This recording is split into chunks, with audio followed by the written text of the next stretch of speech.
नमस्कार मित्रांनो, आपल्या यूट्यूब चॅनलमध्ये तुमच्या सर्वांचे खूप खूप स्वागत. तर या व्हिडिओमध्ये आपण बीएड अभ्यासक्रमाअंतर्गत येणाऱ्या स्कूल एंगेजमेंट ह्या प्रात्यक्षिकासाठी अहवाल कशा पद्धतीने लिहायचा, त्यामध्ये कोणते कोणते पॉइंट्स टाकायचे हे आपण सविस्तरपणे बघणार आहोत.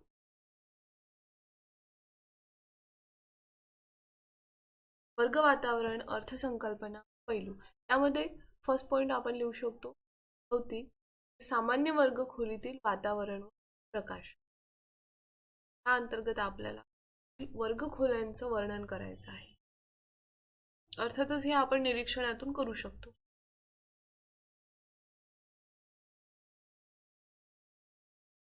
सामाजिक अधिकृत हुकुमशाही परवानगी देणारा कामावरून काढणारा. त्यामध्ये आपण सामाजिक घटकांचा समावेश.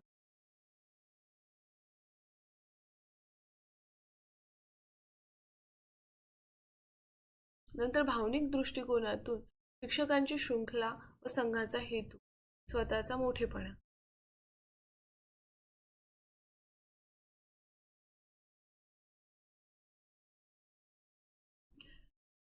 भावनिक दृष्टिकोनातून शिक्षकांची शृंखला व संघ हे कशा प्रकारे काम करतात व त्यांचा हेतू काय आहे ते आपल्याला मांडायचं आहे.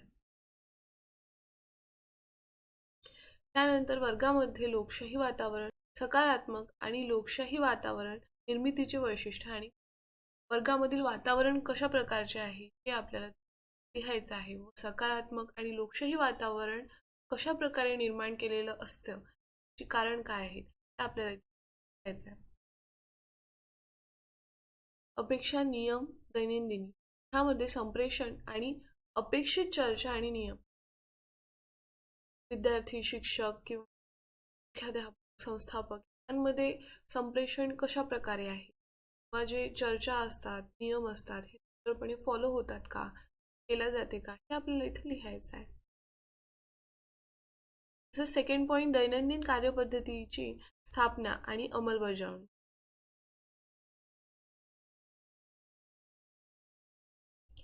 शाळेतील दैनंदिन कार्यपद्धती कशा प्रकारे फॉलो केली जाते आपल्याला लिहायचं आहे.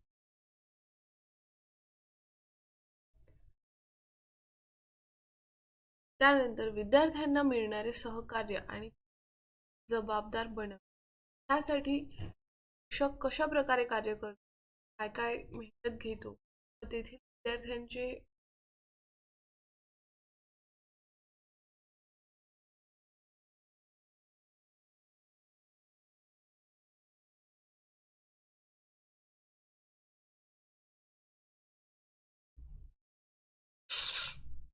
व तेथील विद्यार्थी या सर्वांचा कशा प्रकारे स्वतःच्या विकासासाठी फायदा करून घेतात हे आपल्याला ह्या पॉइंटमध्ये नोट डाऊन करायचं आहे.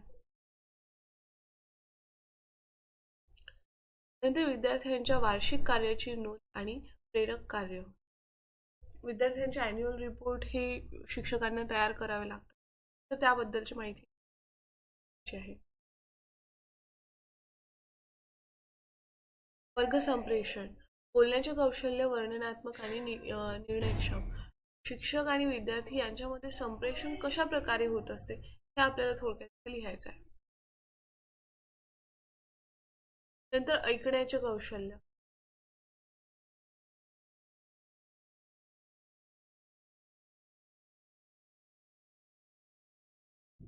शाब्दिक व अशाब्दिक संभाषण. शाब्दिक अशाब्दिक ह्या दोन्ही प्रकारे संभाषण हे होतच असते हे आपल्याला माहिती आहे. तर ते कशा प्रकारे होते ह्याची थोडक्यात माहिती आपल्याला द्यायची आहे. वर्ग व्यवस्थापन करताना टाळण्यात येणाऱ्या चुका.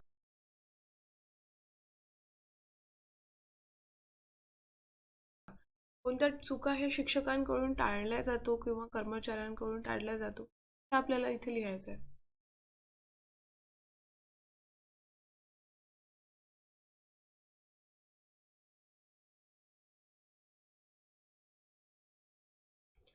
शिक्षक एक प्रभावी व्यवस्थापक व नेता. यामध्ये वर्गखोलीचे मानक कार्य, शिक्षक कोणत्या प्रकारचे कार्य करते हे लिहायचे आहे. सक्रिय शिस्त. शाळेमध्ये वर्ग सुरू असताना किंवा शाळेच्या परिसरात कोणती कोणती शिस्त आपल्याला विद्यार्थ्यांकडून करून घ्यायची आहे ते आपल्याला इथे लिहायचं आहे थोडं. शाळेमध्ये विविध समित्यांची स्थापनाही केलेली असते, तर त्यामध्ये कोणकोणत्या समित्या शाळेमध्ये स्थापित आहेत त्याबद्दल आपल्याला माहिती विचारून लिहा. शिस्तीसाठी सकारात्मक दृष्टिकोन समजून घेणे.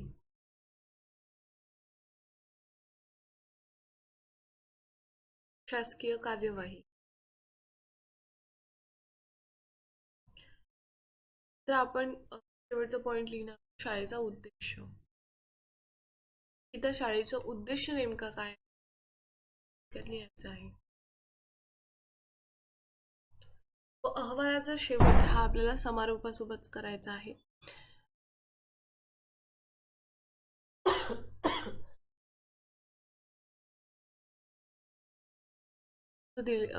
दाखवल्याप्रमाणे तुम्ही बघू शकता.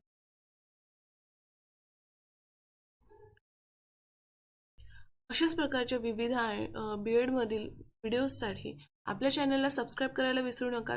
तसेच आणखी व्हिडिओजसाठी व्हिडिओच्या डिस्क्रिप्शन बॉक्स चेक करायला, तसेच चॅनलची प्लेलिस्ट चेक करायला विसरू नका. तेथे तुम्हाला सर्व व्हिडिओजची माहिती मिळून जाईल. आणि पुढील व्हिडिओजसाठी चॅनलला सबस्क्राईब करायला विसरू नका. व्हिडिओ आवडला असेल तर व्हिडिओला लाईक करा, तुमच्या मित्रांबरोबर शेअर करा आणि पुढील व्हिडिओजसाठी चॅनलला सबस्क्राईब करायला विसरू नका. पुढील व्हिडिओमध्ये आपण रामायण आर्ट इन एज्युकेशन ह्या संदर्भात माहिती बघणार आहोत. तर भेटूया पुढील व्हिडिओमध्ये. Thanks for watching.